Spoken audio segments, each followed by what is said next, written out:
Hello everyone, आप सभी का स्वागत है मेरे यूट्यूब चैनल स्टडी वर्ल्ड 55 के आज की इस वीडियो में। आई होप आप लोग बहुत अच्छे होंगे।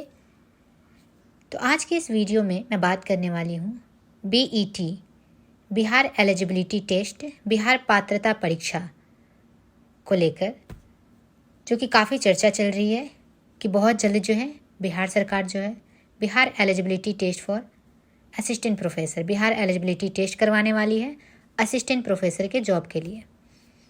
अगर बिहार में असिस्टेंट प्रोफेसर बनना है तो आपको देना होगा बेट देना होगा, बीईटी बेट देना होगा, बिहार एलिजिबिलिटी टेस्ट।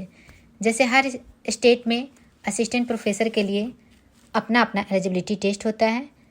जैसे अभी एग्ज़ाम होने वाला है एमपी में, तो वहाँ पे जो है असिस्टेंट प्रोफेसर का जो उसमें वहाँ पे वैकेंसी जाने वाली है, तो वहाँ पे एग्ज़ाम लिया जा रहा है एमपी टेट का, जेके टेट का जम्मू कश्मीर में हो रही है, गुजरात टेट, वैसे तर्ज पर अब बिहार में भी जो है होने वाला है आपको बेट, बिहार एलिजिबिलिटी टेस्ट, जिसकी खबरें 3 मंथ पहले ही आना स्टार्ट हो गई थी, जुलाई अगस्त से ही, कि अब बिहार में भी बेट एग्ज़ाम कराया जाएगा और असिस्टेंट प्रोफेसर की भी हज़ारों भर्तियाँ होगी। करीबन 4,000 से ज़्यादा जो है असिस्टेंट प्रोफेसर की भर्तियाँ आने वाली हैं। तो असिस्टेंट प्रोफेसर की जिसके लिए आपको जो है बेट क्वालिफाई करना होगा, उसके बाद ही जो है आप इसमें एलिजिबल हो पाइएगा। तो सबसे पहले आपको बेट क्लियर करना होगा। जब बेट का एग्ज़ाम होगा तो आपको सबसे पहले बेट क्लियर करना पड़ेगा, तब जाके जो है आप उसके लिए असिस्टेंट प्रोफेसर के लिए एलिजिबल हो जाइएगा, ताकि उसमें जो है अप्लाई कर सके। तो बेट को लेकर अल्दो बात शुरू हो चुकी है कि सरकार ने प्रक्रिया स्टार्ट कर दी है। विभाग भी लगातार इस पर काम कर रहा है कि जल्द से जल्द जो है इसकी प्रक्रिया स्टार्ट कर दिया जाए। विभाग भी इस पे जो है बिल्कुल स्पीड से काम कर रही है, ताकि जो है जितनी जल्दी हो सके इसका नोटिफिकेशन जारी कर दिया जाए। परंतु नोटिफिकेशन अभी तक आउट नहीं हुआ है, तो इसके लिए थोड़ा सा वेट करना पड़ेगा आपको। हो सकता है कि आपको स्टार्टिंग दिसंबर में इसका नोटिफिकेशन बता दिया जाए कि कब इसका जो है नोटिफिकेशन आने वाला है, कब एग्ज़ाम होने वाला है।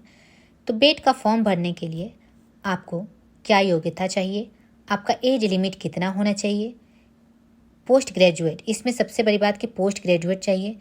प्रोफेसर के असिस्टेंट प्रोफेसर के जॉब के लिए यूजी की डिग्री नहीं चाहिए, यहाँ पे पोस्ट ग्रेजुएट एमए की डिग्री चाहिए। आप मास्टर्स अगर किए हैं, पीजी किए हैं, तो ही आप एलिजिबल हो जाइएगा। तो पीजी में आपको कितना मार्क्स चाहिए, सिलेबस क्या होगा, एग्ज़ाम का पैटर्न कैसा होगा, मोस्ट इम्पॉर्टेंट इसका नोटिफिकेशन कब आएगा और इसका एग्ज़ाम कब तक होगा। तो सभी चीज़ें इस वीडियो के माध्यम से मैं आप लोग के साथ शेयर करने वाली हूँ, डिस्कस करने वाली हूँ। तो वीडियो को ज़रूर अंत तक देखिएगा, और अगर चैनल पे न्यू है तो चैनल को सब्सक्राइब कर लीजिएगा, ताकि आप लोग के साथ में और भी ऐसे ही अपडेट शेयर कर सकूं। तो बेट एग्ज़ाम आपको BSCB, Bihar school examination board के द्वारा कंडक्ट कराया जाएगा। अभी तक क्लियर नहीं है कि इसका जो है एग्ज़ाम ऑनलाइन लिया जाएगा या ऑफलाइन लिया जाएगा। ज़्यादातर चांसेस है कि एग्ज़ाम सीबीटी के माध्यम से, मतलब ऑनलाइन ही लिया जाएगा, लेकिन अभी क्लियर नहीं है कि ऑनलाइन लिया जाएगा कि ऑफलाइन लिया जाएगा। जब आपको नोटिफिकेशन इसका वेबसाइट पे जारी किया जाएगा, बीएससीबी के वेबसाइट पे जारी किया जाएगा, वहाँ तब पता चल जाएगा कि इसका एग्ज़ाम जो है सीबीटी के माध्यम से लिया जाएगा या फिर ऑफलाइन लिया जाएगा। ज़्यादातर जो है पात्रता परीक्षा बिहार में डायरेक्ट आपको ऑनलाइन ही लिया जाता है, तो ज़्यादा चांसेस है कि आपको सीबीटी के माध्यम से ही लिया जाएगा। तो सबसे पहले बात करते हैं इसके एग्ज़ाम पैटर्न को लेके। तो शिक्षा मंत्री, बिहार के जो शिक्षा मंत्री है सुशील कुमार, और जो डिपार्टमेंट के बीच में जो है शिक्षा मंत्री के बीच में और डिपार्टमेंट के बीच में बहुत इस टॉपिक पे बहुत ज़्यादा डिस्कस हुआ। तो उसके बाद जो है इस पर डिसीजन ये निकल के आया कि एग्ज़ाम पैटर्न वैसा ही रहेगा, सेम रहेगा, जैसे एसटीटी या किसी भी पात्रता परीक्षा में जो पैटर्न होती है, एग्ज़ाम पैटर्न में कोई भी चेंजेस नहीं होगा। वो बिल्कुल एज इट इज़ जो सेम पहले सब में जो रहता है, जो भी पात्रता परीक्षा होती है उसमें जो रहता है, नेट के एग्ज़ाम में भी रहता है, सेम वैसा ही पैटर्न रहेगा, इसमें कोई चेंजेस नहीं होगा। तो बेट के एग्ज़ाम में भी सेम रहने वाला है।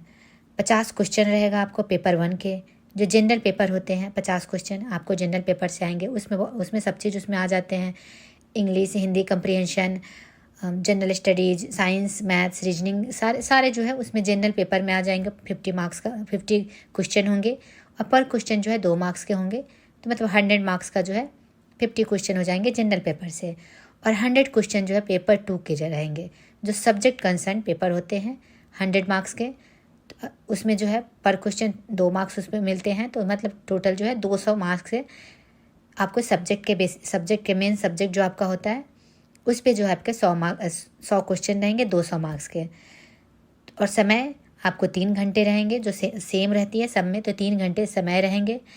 और इसका पेपर जो होगा वो 2 मार्क्स का सही आंसर के लिए, और इसमें 2 मार्क्स मिलेंगे सही आंसर के लिए। इसमें कोई निगेटिव मार्किंग नहीं होता है। पात्रता परीक्षा में आपको निगेटिव मार्किंग नहीं होता है। बाकी जो असिस्टेंट प्रोफेसर की जब वैकेंसी जाएगी, उसका एग्ज़ाम जब बीपीएससी के द्वारा लिया जाएगा तो उसमें आपको कट ऑफ देखा जाएगा, उसमें जो है नेगेटिव मार्किंग होगी। लेकिन इस एग्ज़ाम में, बेट के एग्ज़ाम में कोई भी नेगेटिव मार्किंग नहीं होगी। नो नेगेटिव मार्किंग बेट के एग्ज़ाम में आपको रहेगी। तो पैटर्न सेम ही रहने वाला है और इसमें कोई भी चेंजेस नहीं होने वाला है। अब बात करते हैं कि इसकी एलिजिबिलिटी और एज लिमिट क्या होगा। तो पहली बात तो कोई एज इसमें लिमिट नहीं होता है। आपका स्टार्टिंग एज आपको 21 का रहेगा और लास्ट एज जो है no age limit for applying. इसमें कोई एज लिमिट नहीं होगा अप्लाई करने के लिए। मैक्सिमम आपका जाएगा 55 ईयर्स। इसमें 55 साल तक जो है आप एलिजिबल हैं कि आप इसमें जो है फॉर्म डाल सकते हैं। तो आपका जो है इसमें कोई एज लिमिट नहीं है। आप अगर 21 साल से ऊपर में है, आप कितने साल के भी हैं, आपके पास पीजी की अगर डिग्री है, अगर आपके पास पीजी की डिग्री है और बेट क्वालिफाई कर लेते हैं तो आप जो है इसमें बिल्कुल एलिजिबल हो जाएंगे, बिल्कुल एप्लीकेबल रहेंगे कि आप जो है इसमें फॉर्म डाल सकें। तो इसमें कोई एज लिमिट नहीं है एज की इसमें। और ये सब जनरल के लिए, ओबीसी, एससी, एसटी सब के लिए सेम रहेगा। सबका जो है एज 55 ईयर मैक्सिमम रहने वाला है। इसमें कोई ये नहीं है कि हाँ जनरल के लिए अलग से है और एससी एसटी के लिए अलग से है। सभी के लिए बराबर है। सभी के लिए 55 ईयर्स मैक्सिमम एज इसमें रहने वाला है। तो पोस्ट इसमें एलिजिबिलिटी क्या होना चाहिए, तो आपको जो है पोस्ट ग्रेजुएशन होना चाहिए। सबसे पहले तो आपका पोस्ट ग्रेजुएशन होना चाहिए, क्योंकि ये ग्रेजुएशन लेवल पे एग्ज़ाम नहीं होता है, ये प्रोफेसर की जॉब के लिए है। तो आपको जो है पोस्ट ग्रेजुएशन होना चाहिए, मास्टर्स की डिग्री होनी चाहिए। तो बहुत सारे स्टूडेंट का कन्फ्यूजन है, डाउट में है बहुत सारे स्टूडेंट कि क्या इसमें भी जो है बीएड चाहिए। तो नहीं, इसमें बीएड की कोई आवश्यकता नहीं है। इसके लिए बस आपको बेट पास करना होगा, जो बिहार एलिजिबिलिटी टेस्ट जो लिया जाएगा जो बिहार सरकार द्वारा, तो उसका जो है बस वो पात्रता परीक्षा आपको पास करना पड़ेगा। पीजी की डिग्री हुई तो आप जो है आप असिस्टेंट प्रोफेसर के अप्लाई करने के लिए बिल्कुल मान्य होंगे, बिल्कुल एलिजिबल होंगे। इसके लिए बस आपको जो है बेट पास करना होगा, तो आप असिस्टेंट प्रोफेसर के फॉर्म अप्लाई करने के लिए एलिजिबल हो जाएंगे। अगर आप जनरल कैटेगरी से हैं तो आपको जो है पीजी में 55% मार्क्स चाहिए। अगर आप जनरल कैटेगरी से हैं, चाहे आप बिहार से हो चाहे आप अदर स्टेट से हो, तो आपको जो है 55% मार्क्स चाहिए पीजी में। और आप जो अदर स्टेट से भी हैं तो भी आपको जो है 55% ही मार्क्स चाहिए। चाहे आप गर्ल्स हो, चाहे आप बॉयज़ हो, चाहे आप महिला हो या चाहे पुरुष हो, आपके लिए 55% मार्क्स ही एलिजिबल माने जाएंगे। अगर आप अदर स्टेट के हो तो आप जनरल कैटेगरी में आप बिलोंग करोगे, जनरल कैटेगरी में फ़ाइट करोगे। तो जो भी स्टूडेंट जो जनरल कैटेगरी से हैं या फिर अदर स्टेट से हैं, उनको पीजी में 55% मार्क्स होना ही चाहिए। 55% से मार्क्स अगर उनका ऊपर है तो वो जो है फॉर्म इसमें डाल सकते हैं। और बाकी अदर्स के लिए, बाकी जो भी बिहार के हैं और बाकी अदर्स बिहार के स्टूडेंट के लिए खास करके, तो जो बाकी अदर्स होंगे, जैसे मान लीजिए ओबीसी होंगे, एससी एसटी होंगे, महिला, दिव्यांग, ये सारे के लिए जो है आपको 50, जो भी कैटेगरी से बिलोंग करते हैं, ये सब के लिए जो है आपको पीजी में 50% मार्क्स चाहिए। 50% अगर मार्क्स है आपके, अगर आप ओबीसी, महिला, बिहार की महिला है, अगर बिहार के स्पेशली बिहार की महिला है, वो चाहे आप जनरल से हो, चाहे एससी एसटी से हो, ओबी से हो, किसी भी कैटेगरी से हो, अगर आप बिहार की महिला है तो आपको 50% पीजी में मार्क्स चाहिए। और आपका अगर एमए कंप्लीट है तो जो है आप इसमें एलिजिबल हो सकिएगा।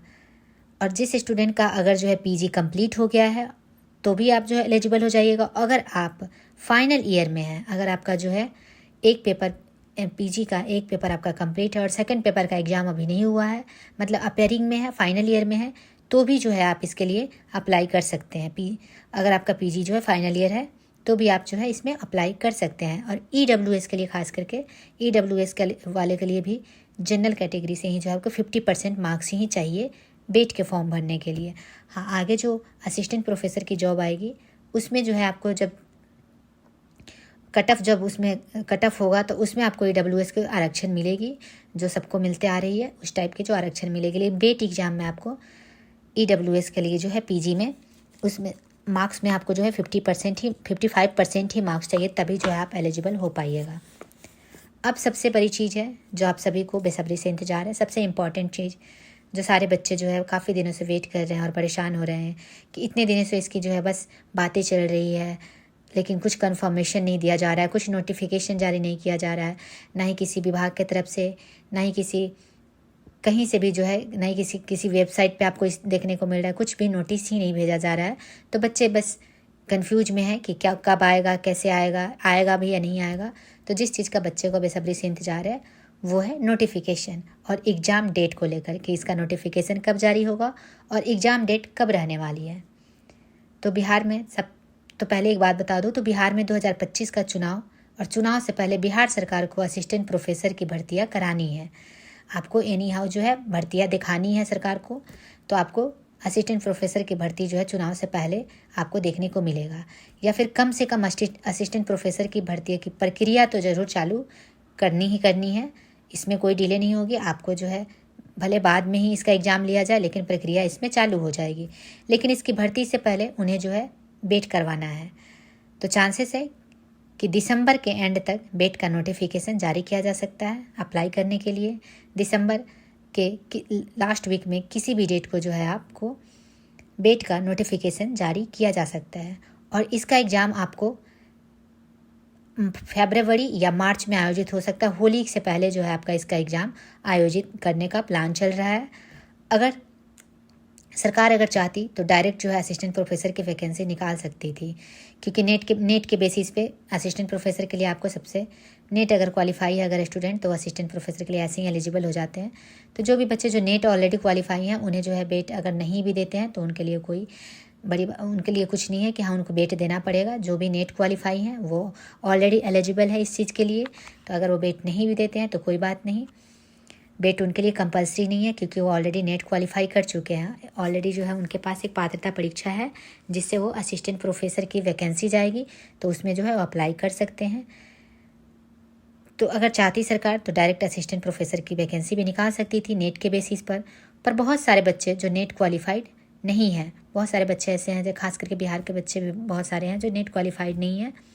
बट यहाँ पर बिहार सरकार बिहार के बच्चों के लिए एक अच्छी अपॉर्चुनिटीज़ दे रही है, अच्छा सोच रही है उनके बारे में कि जो बच्चे नेट क्वालिफाइड नहीं हैं उनके लिए बेट कराने का प्लान चल रहा है। नेट के एग्ज़ाम में जो है नेट का एग्ज़ाम काफ़ी हार्ड होता है। जो भी एग्ज़ाम नेट का एग्ज़ाम दिए होंगे उनको पता होगा कि नेट का एग्ज़ाम का जो सिलेबस होता है वो थोड़ा सा हार्ड होता है। कुछ एग्ज़ाम का पैटर्न सेम होता है, बट उसमें जो है सिलेबस थोड़ा हार्ड होता है एज कम्पेयर टू बेट। अगर स्टेट का एग्ज़ाम है तो उसमें थोड़ा सा जो है सेंट्रल लेवल पर जो एग्ज़ाम होता है उससे थोड़ा सा उसका सिलेबस थोड़ा ईजी होता है और क्वेश्चंस भी ईजी होते हैं। तो नेट का एग्ज़ाम काफ़ी हार्ड होता है। तो जो भी बच्चे नेट का एग्ज़ाम दिए होंगे उनको अच्छे से पता होगा। तो आपको अगर स्टेट का एग्ज़ाम बेट लिया जा रहा है तो उसमें आपका सिलेबस थोड़ा कम होगा। तो बिहार के बच्चों के लिए स्पेशली बिहार सरकार बहुत अच्छा सोच रही है, बहुत अच्छी अपॉर्चुनिटी दे रही है बेट का एग्ज़ाम लेकर। तो उस बच्चे को जो बच्चे जो है नेट क्वालिफाइड नहीं है उनके लिए ये बेट कराने का प्लान चल रहा है। नेट वाले बच्चे जो है ऑलरेडी एलिजिबल हैं, उनको जो है सोचने की ज़रूरत नहीं है कि उन्हें बेट देना पड़ेगा। वो ऑलरेडी जो है क्वालिफाई हैं, उनके पास ऑलरेडी पात्रता परीक्षा का डिग्री है उनके पास, तो ऑलरेडी एलिजिबल हो चुके हैं। तो इनका मेन फोकस है बेट करवाने का, कि पहले जो है आपको पहले बेट करवाया जाएगा तभी जो असिस्टेंट प्रोफेसर का वैकेंसीज निकाली जाएगी। तो सबसे मेन फोकस है बिहार सरकार को कि बेट कितनी जल्दी से जल्दी करवा सके। तो पहले जैसे ही इसका जो है आपको बेट का नोटिफिकेशन जारी किया जाएगा उसके तुरंत बाद ही फरवरी तक, मैक्सिमम जो है फरवरी तक, होली के पहले आपको जो है इसका एग्ज़ाम कंडक्ट करा दिया जाएगा। और एग्ज़ाम के बाद जो है तो जैसे ही इसका रिजल्ट आएगा, जैसे इसका रिजल्ट जो है प्रकाशित किया जाएगा तुरंत बाद जो है आपको असिस्टेंट प्रोफेसर का नोटिफिकेशन निकाल दिया जाएगा। उसके बाद इसमें कोई डिले नहीं होगा। अगर पॉसिबल होगा तो चुनाव से पहले ही जो है आपको असिस्टेंट प्रोफेसर की वैकेंसीज आ जाएगी, नहीं तो आपका जो है बेट का तो एग्ज़ाम कम से कम इसका नोटिफिकेशन ज़रूर जारी हो जाएगा, एग्ज़ाम हो ना हो, लेकिन चुनाव से पहले आपका असिस्टेंट प्रोफेसर का नोटिफिकेशन जारी हो जाएगा। और इसमें पद भी जो है 4000 प्लस रहने वाले हैं, क्योंकि काफ़ी दिनों से असिस्टेंट प्रोफेसर की भी वैकेंसीज बिहार में नहीं आई है। बहुत दिनों से वैकेंसीज खाली है असिस्टेंट प्रोफेसर में भी। तो बहुत सारे बच्चे इसका जो है काफ़ी दिनों से वेट कर रहे हैं, तो उनके लिए जो है एक अच्छी अपॉर्चुनिटीज़ बिहार सरकार दे रही है बेट करवा के, कि आप जो है अगर आपके पास जो है नेट JRF नहीं है, अगर आप क्वालिफाई नहीं है तो आप बेट देकर आप जो है एलिजिबल हो सकते हैं असिस्टेंट प्रोफेसर के अप्लाई करने के लिए। तो आप अभी से जो है पढ़ाई स्टार्ट कर दीजिए। तो सिलेबस तो आपको पता ही है, तो आप ज़्यादा दिन सोचने की ज़रूरत नहीं है, क्योंकि जल्दी से जल्दी जो इसका नोटिफिकेशन जारी हो जाएगा। तो सबसे पहले आपको जो है बेट पे फोकस करना होगा कि बेट जो है आपका कैसे भी पास हो जाए, क्योंकि जब तक जो है आपका पात्रता परीक्षा क्लियर नहीं होगा, आप जो है आगे के प्रोसेस के लिए जो है आप एलिजिबल ही नहीं हो पाइएगा। तो सबसे पहले आपको पात्रता परीक्षा क्लियर करना पड़ेगा, बेट क्लियर करना पड़ेगा, तभी जाके जो है आप असिस्टेंट प्रोफेसर के लिए एलिजिबल हो पाइएगा, एग्जाम उसमें अप्लाई कर पाइएगा। तो आपके पास अच्छी अपॉर्चुनिटी है। अगर आप असिस्टेंट प्रोफेसर बनना चाहते हैं तो जल्द से जल्द जो है बेट की तैयारी स्टार्ट कर दीजिए और बेट एग्ज़ाम निकालिए। उसके बाद प्रोफेसर की जो है आपको वैकेंसी जाएगी, उसमें अप्लाई कीजिए। और असिस्टेंट प्रोफेसर में जो है आपको एक रिटन एग्ज़ाम होगा। उसके बाद अगर बच्चे की संख्या ज़्यादा रही तो एक इंटरव्यू भी लिया जाएगा। अगर बच्चे की संख्या कम रही तो आपको रिटन के बेसिस पे ही आपको सेलेक्ट कर लिया जाएगा कि कितने बच्चे जो है सिलेक्ट हुए हैं। तो डिपेंड करेगा कि कितने बच्चे जो है इसमें फॉर्म डालते हैं, कितने बच्चे इसमें जो है, अगर काफ़ी बच्चे अगर इसमें फॉर्म डालते हैं तो आपको जो है हो सकता है कि BPSC के द्वारा 2 एग्ज़ाम कंडक्ट कराया जाए। एक एग्ज़ाम आपका रिटन बेसिस पे होगा और एक एग्ज़ाम आपका इंटरव्यू बेसिस पे होगा। तो वो डिपेंड करता है कितने स्टूडेंट इसमें शामिल होते हैं। अगर ज़्यादा स्टूडेंट शामिल होंगे तो सेम ऐसे ही होगा, अगर कम स्टूडेंट शामिल होंगे तो बस रिटन एग्ज़ाम करके जो है वहाँ पे आपका कट ऑफ दिखाकर और जो भी स्टूडेंट जो है क्वालिफाई किए होंगे उनका सिलेक्शन कर दिया जाएगा और उसका पोस्टिंग कर दिया जाएगा। आई होप आप लोग को ये वीडियो समझ में आ गया होगा, अच्छा लगा होगा। तो चलिए वीडियो कहीं पे समाप्त करते हैं। Thank you very much.